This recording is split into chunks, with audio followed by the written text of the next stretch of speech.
Yan, dito tayo. Dito tayo manghuhuli. Dito tayo. Mga idol, ito na yung mga huli. Grabe, ano, tubig. Grabe mga tubig mga idol.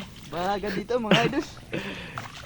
Ito nga pala, ano natin to si Maka Idol, oh. Nakaisa na siyang ibon, eh. Kailangan madagdagan. Yan. Ikutan na po ng dalawa yan para makulong yung ano ng ibon. Yan. Lapitan natin kasi hindi tayo pwede lumapit para hindi mabulabog yung ibon, eh. So ayun mga idol, ito nakawali na kami ng isa mga idol. Nakauli na kami ng isa. Ganda ng ano, palayan, oh. Okay. Di pa to natataniman ng palayan kasi ano, eh. Basa pa yung tubig mga idol. Basa pa yung tubig mga idol, eh.